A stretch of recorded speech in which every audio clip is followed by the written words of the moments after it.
Greetings. When we last left our heroes, they were in Sunder's Skyport in the garage bar, looking for work, or looking for contacts, I should say. They'd met Elsa Kane of the NTS Connie McGee. They briefly got brushed off by a bunch of folks from the Minos Trade Federation. They met with the prospector Tom Haggard, who had conspiracy theories, some stories, and a job for them to take him to the banned S4 belt to help him set up some probes and gear.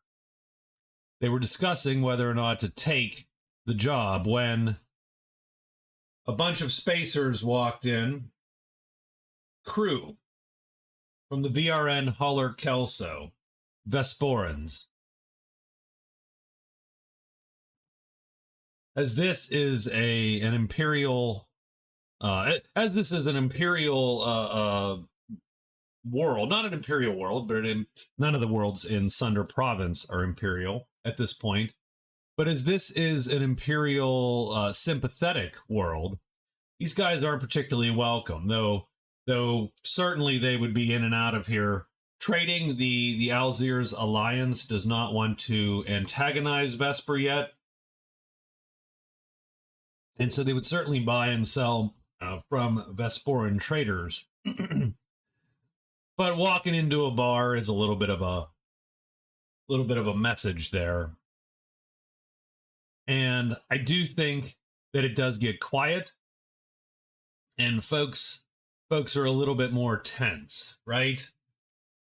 Now let's take a quick check, and let's just see, how antagonistic are these folk? Let's look at the crew of the Holler Kelso first. So let's roll a d12. 12 would be very antagonistic. They'd be doing toasts and singing Vesporan's revolutionary songs. No. Though they certainly don't hide anything. They mostly keep to themselves. But these miners here are not quite as gracious. And I think our intrepid crew there, let's roll a carouse check. Thomas isn't in, but the rest of them are here. We have a couple carousers. They are zeros. I'll give Parker the roll. He has a +1 because of his intelligence. I think Parker senses the tension in the bar and the mood change. And Parker suggests that I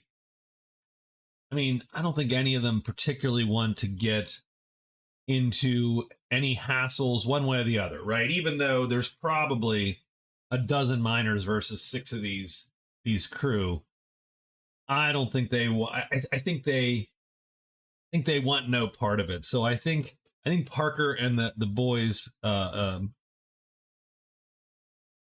Tom Haggard sort of make a quick exit, pay their tab. And from what I recall from last episode, they talked our guy up to 62.5 to take them out. And I'd estimated 2 weeks. Now I'm not really I'm not 1,000, like 15 days. Not 1,000% sure that's the actual time. Let's do a couple quick calculations and see.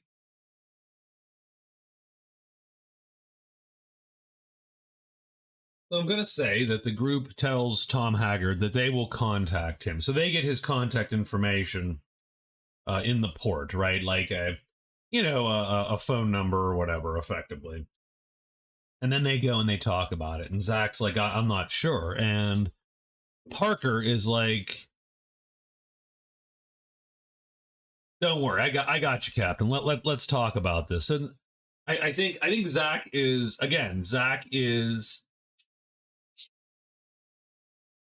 uncertain, and he feels sort of responsible for everyone now that they're relying on him for decisions.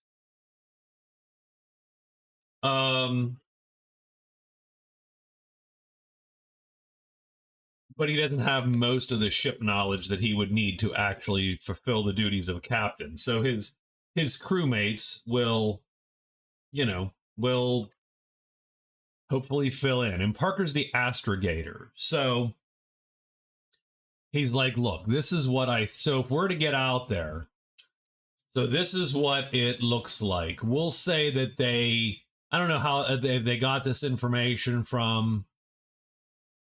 No snapping. No snapper, no snapping. Maybe Haggard has the information. So here's the sun, Sunder. Here is the planet Sunder, and that's typical that the inhabited planet is named after the star system. And again, we're going to use straight line distances. I understand these are all Hohmann transfers or whatever. I get it. Not doing it. We're good for now. We're going to file a flight path to S6 for refueling. Now that might or might not. And we're going to say that we have a contract to do a survey on S7. Because otherwise S5 is easier to get to and closer. And so I do think, just to make sure that the authorities don't, look askance at what we're doing, we're going to file a flight plan to S6 and then to S7. To get to S6, we are going to effectively go to Batak. While in orbit of Batak, we're going to launch a probe. The probe will be loaded up with some electronics. Parker is a sensor operator. We do have ECM suites. So what we're going to do is we're going to load this thing up. We're going to record our transponder signal. Parker can probably spoof the timestamps on the transponder signal. It's hard to change your transponder because it's wired throughout the entirety of the ship. It can be done, but typically it requires, the services of a shipyard to take bits off and get to the parts where you can change your transponder. You can turn it off because that's a safety feature. But you can't change it. What they're going to do, though, is they're going to record the signal, which you can do. And then Parker will alter it coming off of the probe. And so what we're going to do is we're going to fire to here. So we're going to go like this. Boom. We're going to fire to Batak. We're going to launch a probe here, and that probe is going to then, and we're going to, use whatever gravity assist we can. That probe is going to then make the indicated move and thrust to S6. At that point, we're going to use our own sort of gravity assist, and we're going to slow play it to Haggard's gear. So we will probably actually flip the ship at that point because we'll have been jetting at some number of Gs to Batak. We will then flip and decelerate slowly until we can insert ourselves into the same orbit as all the planetoid. In the meantime, this guy will be broadcasting our signal and thrusting at whatever it can manage. I don't know what the probes are, probably like 1G or 2G, right? And they have limited fuel. So they'll do a couple bursts. They'll be broadcasting our transponder signal, and then what we're mostly hoping for is that then, because I suppose you could, we could put it into and it could go that direction. Maybe. But that should give us enough time to keep the ruse up. That now the problem's going to be on the way back, because I don't think it's super likely this thing has enough fuel to make this long trip out.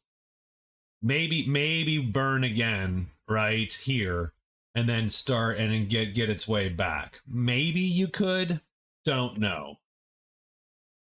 But my goal is just to, I think our goal currently is just to get us far enough where this probe distracts this guy, and no one thinks, oh yeah, they're making a beeline to somewhere in the belt.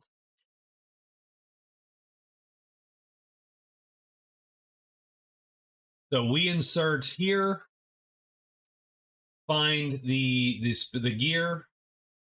Now we're going to be running dark. So now we have to figure out sort of what does that mean, right? What does that mean in terms of like how close are we going to be to? So these guys will be 1.7, 1.3, 1.6.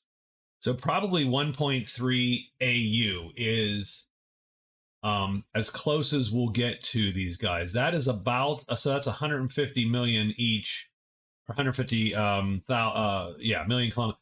So that's 195 million kilometers. So about 200 mil.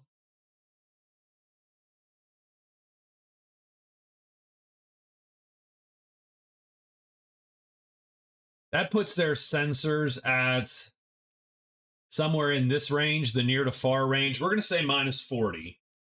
Just give the feds a fighting chance here. So their sensors are going to be a minus 40. Let's assume they have military grade sensors. So that's plus 20. So in other words, if we can keep our signature less than 20, we should be good. Our base signature is based on our size of the hull. Based on the size of the hull, our base signature is 2.25. We're going to say 2.5 just to make it easier. Plus 1 per 20 power used. Now our power rating is 80, I believe, on this ship. Our power rating is 80. So that means that we are 6.5 at base. That's not bad. However, if we jet out there and decelerate at a 4G, that multiplies our size by 8 times. So if we do that, that's going to be 8 times 2.5. Let's get the calculator back out here. 8 times 8 times 2.5. That'll make our signature 20 plus the 4 equals 24. So they will definitely spot us at that point. So we need to probably jet at 3 Gs or less.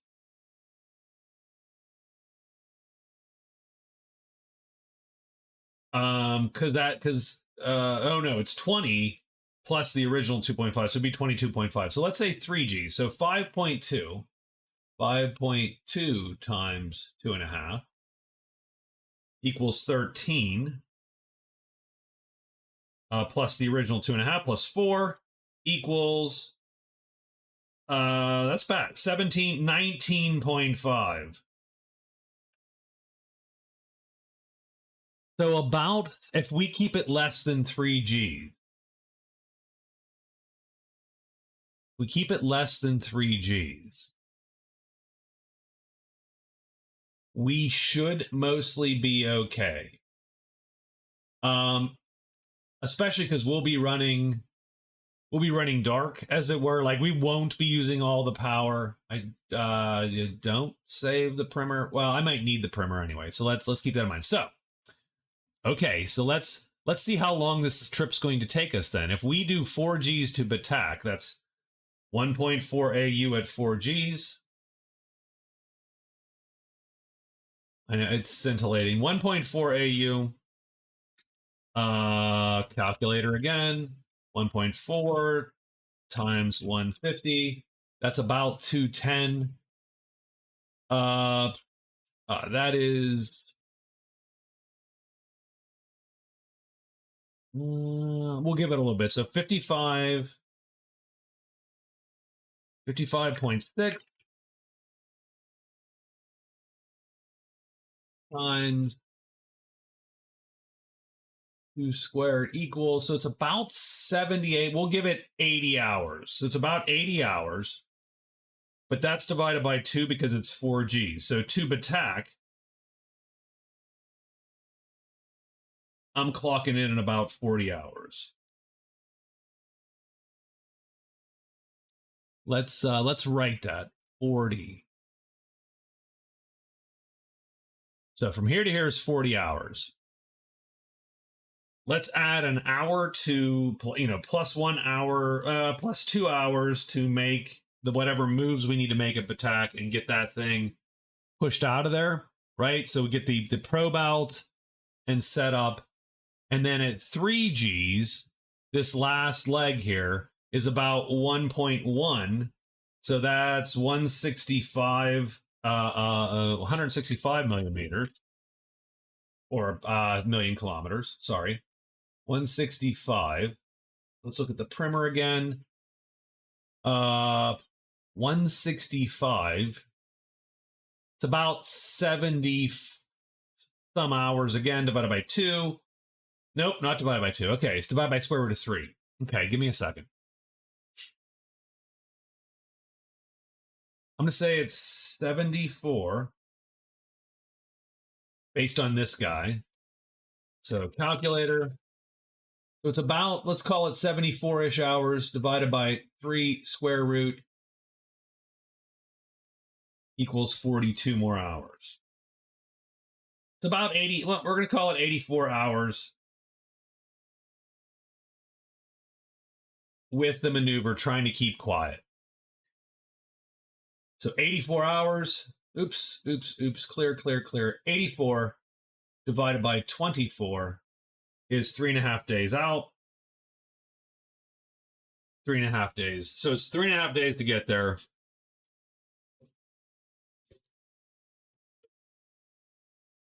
I think the team is, I think they take it. So now that we've wasted 17 minutes of your time, welcome to episode 5. So they have decided to do the belt run.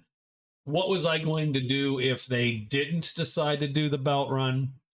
I'd probably start the video over, make a new caption, or pause it, right, and make a caption. But pause it, make a new caption. But I think they've decided that's the way to go, because it's going to be, if 3.5 days, and let's say about that much back, so that's a week.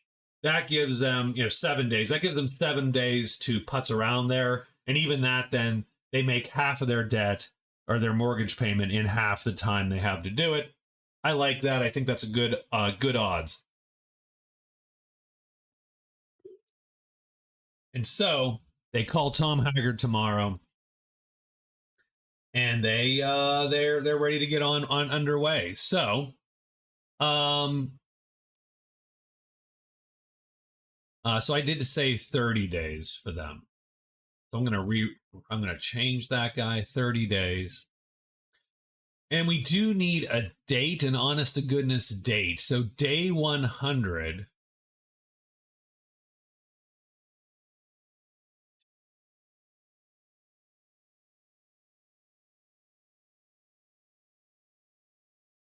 Let's say it's day 122.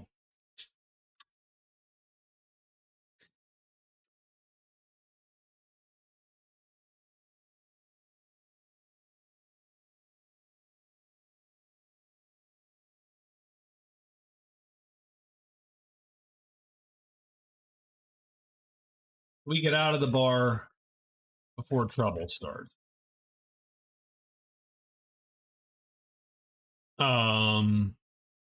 Then we decide to take the job. So this is day 122. There you go.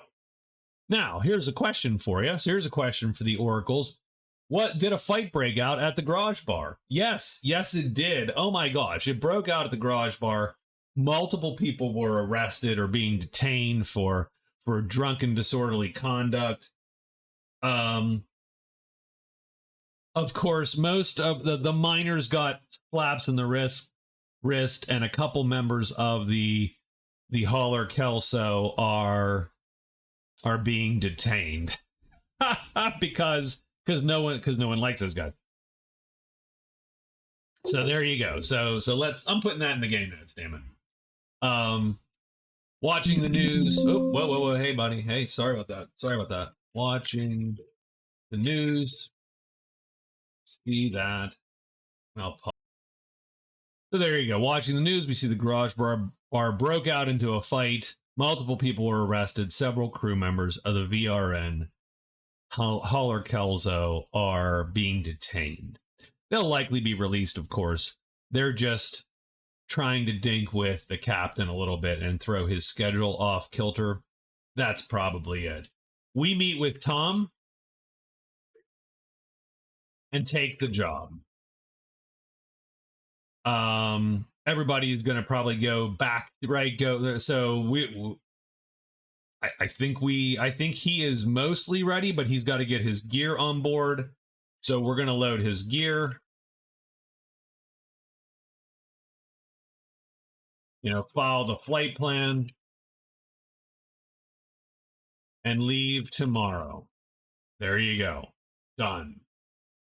So there you go. So we are ready to go, and we've got that all settled and going. And day 123, so we do calculate that it will take 3.5 days to get to the belt using Parker's astrogation.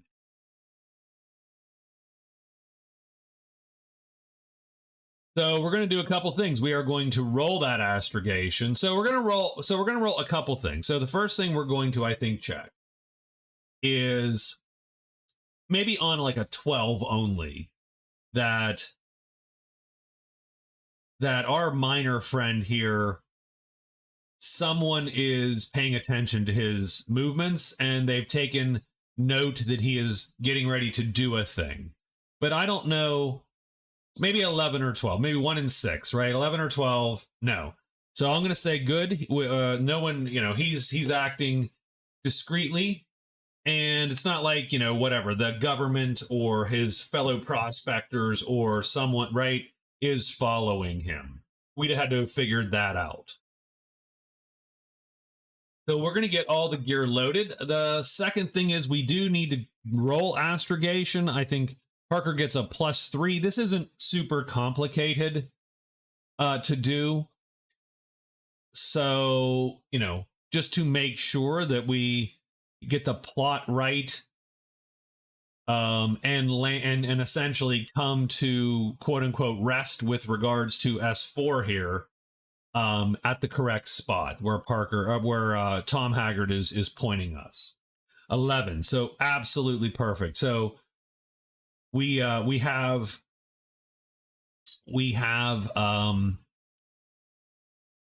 reasonably up-to-date data.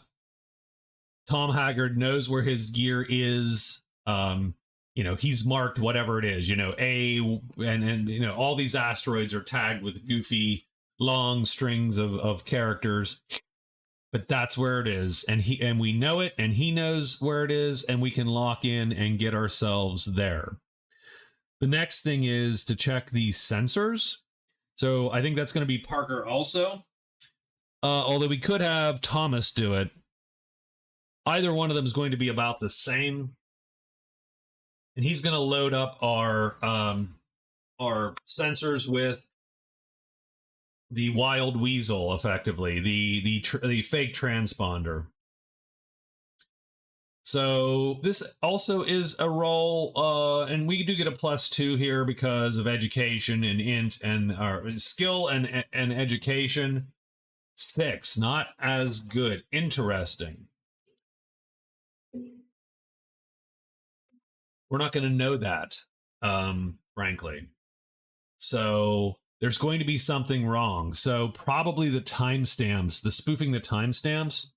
So as he programs that into the probe, I'm going to say that we get that slightly wrong. And so what's going to happen is when Patrol C or Patrol B sees that signal, anyone that looks closely enough will realize that doesn't make any sense.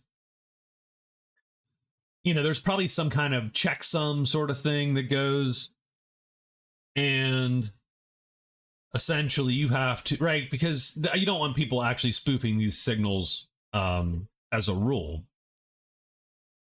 since typically that is used as the, hey, where is your ship, right?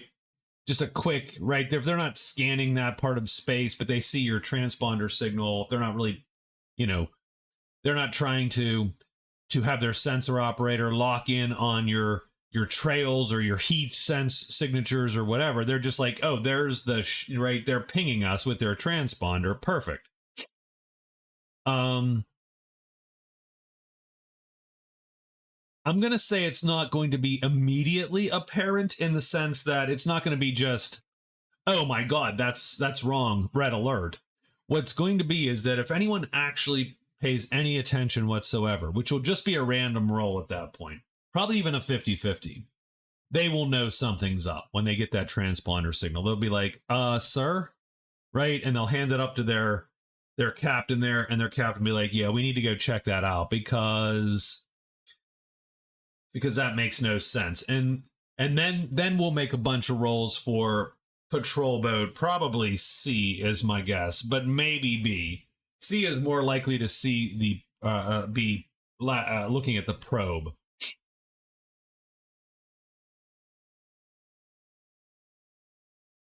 So there you go. So that's it. So this is going to be interesting, unfortunately.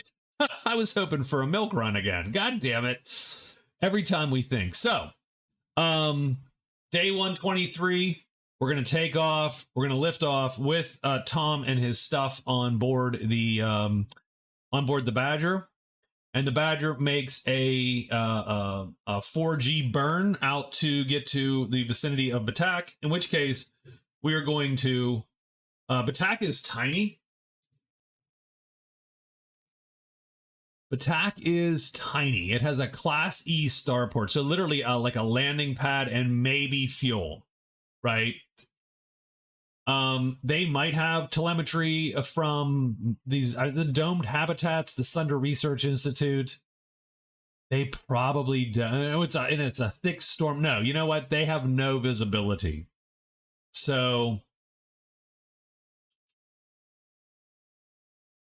oh yeah, it's a big planet too. Batak is bigger than Earth, and it has a big old thick storm. It's like a Venus-y kind of thing going on. Probably a high temperature world, greenhouse gas kind of effect, right? Thick and tainted atmosphere. So they're not going to see us. So we don't have to have, and we don't have to hide ourselves from them. What you want to do probably is get yourself on this side, probably the away from Patrol C, since it's the closer guy, and then do all your firing of probes, etc. And then the probe will, as we said, fly off onto a, right, because the probe will do a little bit of a burn, and then we'll do a little bit of a burn, and we'll do them at about the same time. And close enough to the planet that hopefully no one can tell that we're now, two diverging burns, effectively, right? And we're not going to burn very long. Then as soon as that probe gets away from us, we're going to flip the ship, and then we're going to do our quieter burn in to get to Haggard's gear. Our astrology says Batak is in the house of Scorpio, and no, that's so tangent. I used to teach physics way back, and I had this 9th grade girl who wasn't in the physics class, of course. Look at the giant physics textbook I had that I brought from my college days, because I used that as a reference. And she said, Mr. McGowan, I didn't know you taught psychics. I was like, presumably, I also teach astrology and astrogation. So we're going to flip the ship. We're going to make the 3G burn. And, like I said, 3.5 days later, we have inserted ourselves into the belt near Haggard's gear. So couple things. Let's make that roll now for let's see. Let's make that roll for Patrol Boat C and see if Patrol Boat C takes any interest in our probe. I'm going to make it straight up roll. It's going to be 8 or above, and someone does notice, and anything else, and we're going to say that they leave it alone. Okay, so 8 or above. No. In fact, I'm going to say that something catches the attention of Boat C, and Boat C actually ends up sort of away, right? So Boat C actually has something else going on, and they start moving elsewise. They don't even pick up that probe at all. They're doing something else. So something's caught their attention.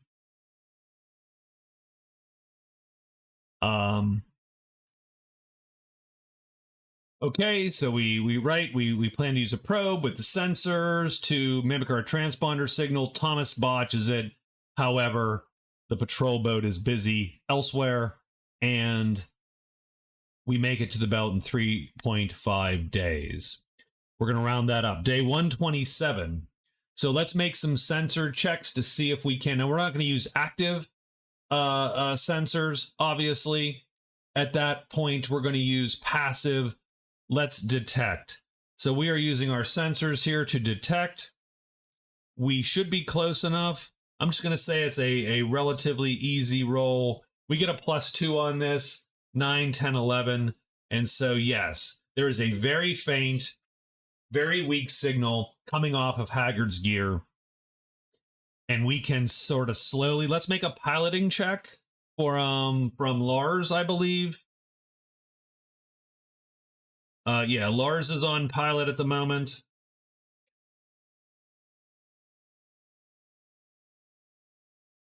Uh, 5, 6.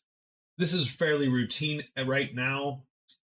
We might have some, so we're not going to get too super close, but we are going to bring it as close as we possibly can to the asteroid without endangering us, right? So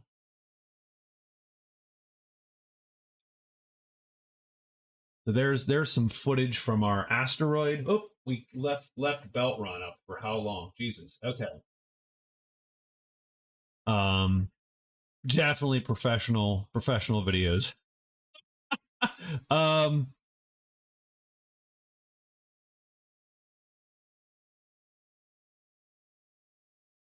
Fortunately, that's not super in the way. If it was in the way, I'd have to start this whole thing over. But it wasn't in the way. So it's only sort of in the way. It's just embarrassing. So we're going to bring this thing in, and not too close. And so then the question is, like, what are we doing to get there? And I think this is a little bit of a clunky maneuver as well. Keep in mind, this asteroid has microgravity at best. All those rocks were probably pulled in over time to it via, like, all this crap it just, you know, falls into it. But you're still talking like 0.0001 G or some stupidly dumb amount of not gravity. So you could literally step off of that thing and be dead because you're just floating off into space forever. So they're going to have to bring, obviously they're going to put on the vac suits. So there are 4 vac suits on the ship, and they'll put on the evac, the extra vehicular backpacks, effectively. So the jetpacks, for all intents and purposes. And I'm sort of picturing that these things, so the vac suit I picture as being, you know, a thinner, sexier spacesuit, right? I mean, technology has gotten enough that we don't need to I might actually put my camera on for this, right? Like, technology is probably good enough that we're not wearing the big bulky suits. They're a little bit svelter and tighter and so on. The reason, of course, is to make cool sci-fi book covers, but The actual reason is the less bulky those things are, the easier they are to work, the less tiring they are to work, and the less chance they get snagged on something, right? So the tighter fitting, the better. Now they can't be super tight fitting because there's a bunch of equipment and padding, and we got the harsh vacuum of space to deal with. The extravehicular backpack sort of straps over that, latches on either magnetically or probably with snaps, effectively. And then I'm picturing some that either the gloves are different if you're wearing the evac, or there is something that hooks into the gloves. And once the evac is turned on by some command, voice command maybe, then hand gestures of some sort that are not easy to accidentally do, right? So a little bit of the magician's going on here with hand gestures, sort of having these guys accelerate, decelerate, right, rotate, etc. Or there would be some sort of control stick, and that would be connected obviously to the backpack itself, but then wired into the spacesuit again. Probably some magnetic thing to sort of hook it probably under the arm, and then it can go to the hand and either connect on the wrist and be inert, or like one hand gesture, just pulling your hand down would then sort of kick it up into your hand. This magnet would repel, this magnet would engage, right? And then you can do that. That's sort of what I'm picturing these to be. Now they do have an air raft using some grav plate technology that they use to hover, so like a land speeder effectively. I don't think they can bring it. I don't know that there's enough gravity between the ship and the asteroid. This thing technically would push against a gravity field. Even if you could bring it, I don't know that you would want to, because you would then have to anchor it, because this thing will just float around, right? And I don't, not enough gravity on this thing to keep, and you don't want this 4-ton vehicle like floating around and accidentally clocking you while you're not looking. So I think they go. Obviously, the old timer goes, Tom Haggard goes. I think Parker goes because he has vac suit 1. So anybody with vac suit skill would be eligible to go.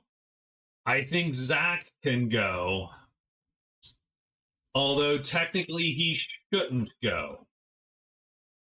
We're going to need one pilot back on the ship for sure. I think Lars stays back on the ship because we'll need a pilot on the ship. I think one sensor guy stays on the ship. That's going to be Thomas. So Thomas and Lars stay behind. Zach and Parker go with Tom Haggard. So they suit up. Let's record that for posterity. So we do find the asteroid. So it's a planetoid. This is one of the biggest objects, one of the bigger objects in the belt.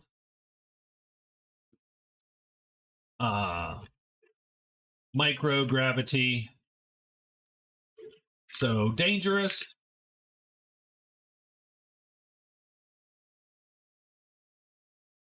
Zach and Parker will go with Haggard. And Lars and Thomas stay behind. Man the helm and the sensors. Obviously, we want to keep an eye out to see if one of those patrol boats is coming at us. That would be miserable. So definitely, I think that's sort of where we end up. So they're gonna, right? So they probably, the gear's not gigantic. Probably fits in a large crate, but it's not like it is super, it's not tons of gear. It is probably a couple 100 pounds of gear still, but it's not, 100-ish kilos of gear. since even in space there it wouldn't weigh jack, right? It doesn't weigh anything, it just has mass. So I think the group will have to push it and then slow it, obviously. So get a small velocity going toward the planetoid, and then use their, and then get on the other side of it and use their right, provide a counter thrust. And they probably could use even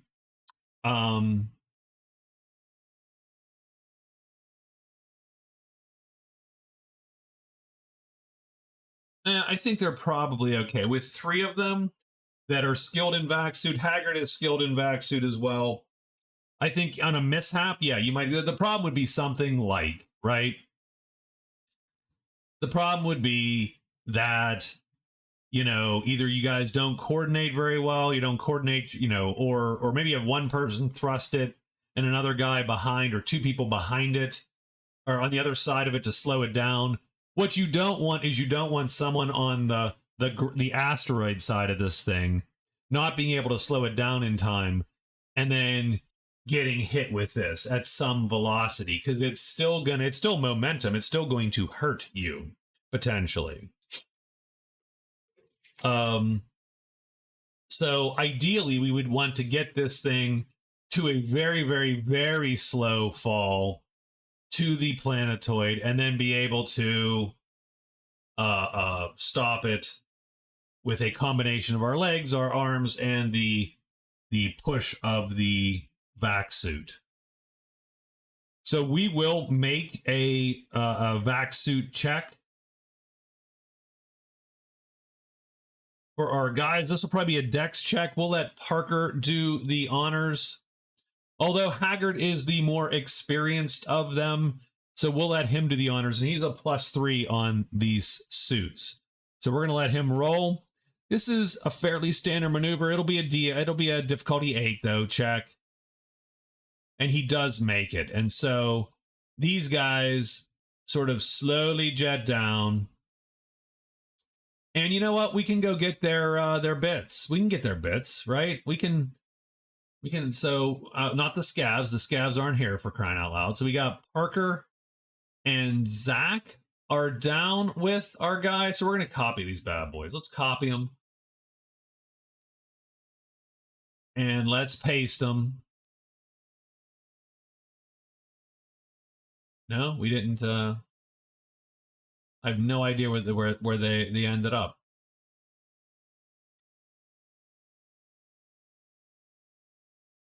That makes no sense, guys. That makes no sense.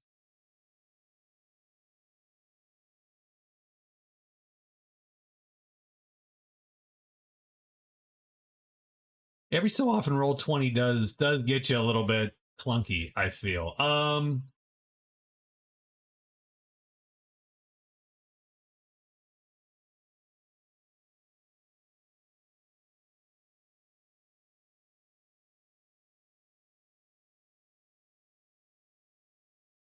There we go. Parker and Zach are there. Now, I want to get rid of all this crap. We're not in combat. We're not going to ever be in combat again. We're good. We're good. We just...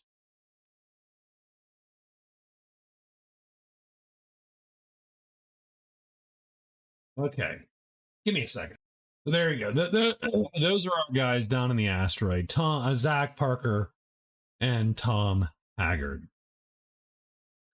So I think they make the transition safely.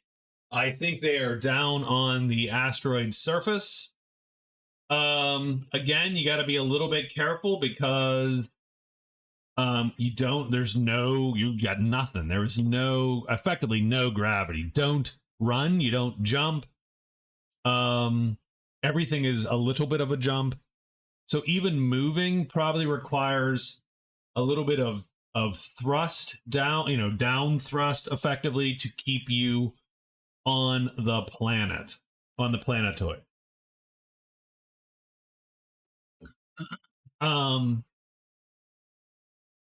I think if you were to do like extended operations here, you would probably have the first team come and anchor some kind of metal stage, some metal flooring around your work area, scaffolding as it were, and then use magnetic boots to keep everyone down on the asteroid itself. So Haggard's going to set up his gear, and that will take some time. That will take some time. I'm going to roll just offhand a 1 in 12, like a random encounter, quote unquote. Is there anyone else out here in the belt probably doing illegal things? No. So that's probably for the best, right? So Haggard's going to set up, and the last thing that I have for that is, and this could be the most uneventful thing ever, because hold on, actually somewhere I have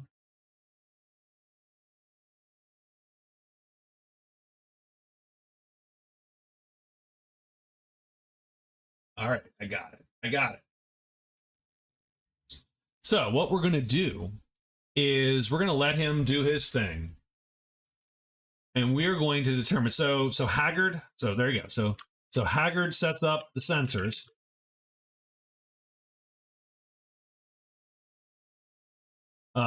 It is quiet and routine. Quiet and routine. That's actually the kind of job we want. But we do have to figure out, but what caused his readings in the first place? Now, we can't just let it be nothing, right? So we're going to roll on this table here. Why do we have code? Why do we have AI in Word? Anyway, why? So in 16, so in a 1 to 6 on a 16-sided die, effectively. It's the tantalum 180, like he said. 7 to 9, something else, some other mineral which might be interesting. If you hit 10, 11, 12, like, oh god, what is going on? Like, then it's a mess. Right? So anything 10 and above is going to be super odd. So I feel that this to me is in the spirit of the old traveler missions that they used to publish in like the Journal of the Traveler's Aid Society, where you would get so far in the mission, then you would have the GM roll a d6, and they would have 6 possible things that were going on. And that's sort of what we're doing here. So the group, right, they're monitoring back and forth. Everything looks relatively quiet and cozy. So we're sort of, they are, hold on, I will post this into chat so we have it. All right. Let's roll 1d16. And maybe we roll low, and maybe this is the milk run, right? 13.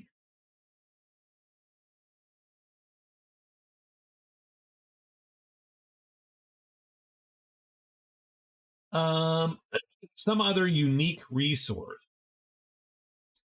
That didn't help. I should not have that entry in there because I already have 7 to 9. But okay. And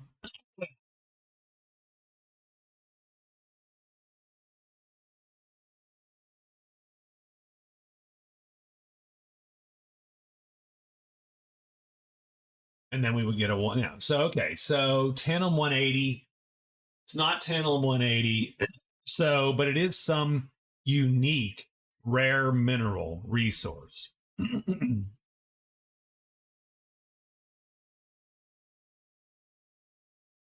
going to have to think about that a tiny bit. Like 7 to 9 would be something like gold, right?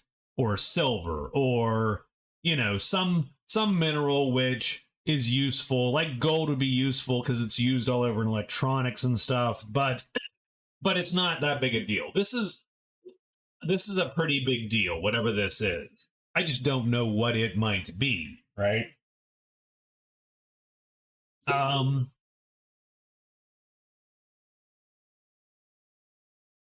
so let me write that down. We roll a 13. It is a unique resource. But what is it? And I was really hoping for tunnels because then we have a dungeon. but we didn't get it. So, but what is it? Now, I actually don't know yet. So I'm going to have to retreat here a little bit into GM mode and start thinking about, so what could this be? And are there any ramifications or implications? So I think we're going to leave our 3 folks here, and obviously 2 more on board the ship, which is sitting over here. You know, over here somewhere. And that's going to be episode 5. Little clunky. We left the damn the title up for a long time. Sounds probably wonky. I'm hacking up along here, but I don't know what this resource is. So I'm going to go and I'm going to think about it for a little bit and try to decide. So what could be, so, okay, I'll tell you what we'll do. So before we go, we're going to make some rolls, right? So how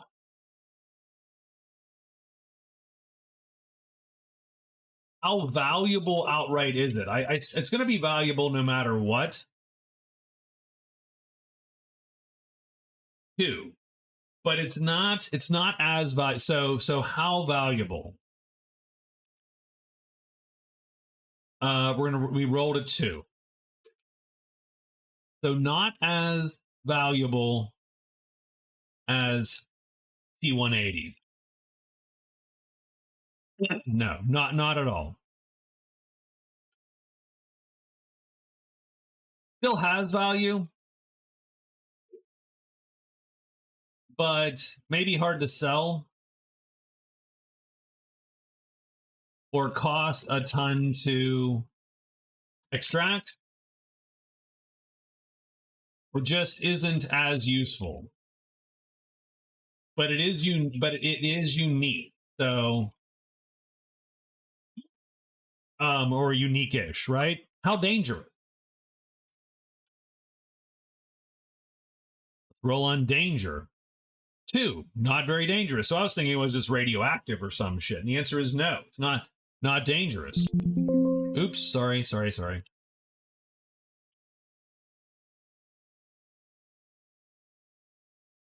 No, not dangerous.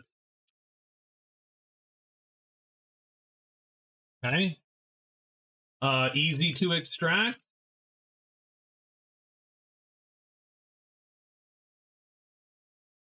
Let's say that let's say high is easy and low is not easy.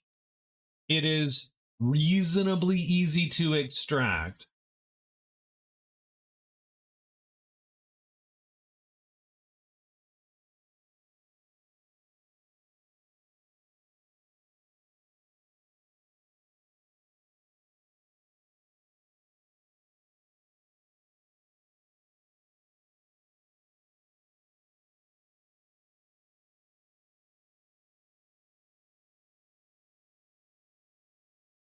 Okay. We have to think about what I need to figure out what it's used for, I think, and then we go from that. It's not jump drives. That's TA 180. Could we use it in some, for something else? That's what we got to look for. And again, it's still a reasonably unique resource. I'm going to say it's probably fairly valuable, but at the what we're going to end up with is going to be then difficult to sell. We're not going to get any of it right now. Haggard has his stuff, his readings. So we're going to end it there.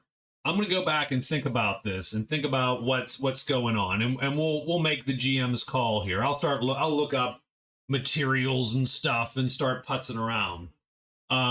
We'll come back with, why is it being banned then? Like, what about it is a problem? Right? Because none of that points to anything yet. Like, I was hoping one roll, right? One random roll, and you go, oh my God, this thing is dangerous as heck. No wonder they banned it. Well, it's not. So let's figure that out. So thank you very much for watching. I appreciate it. I will talk to y'all later. Have a good one.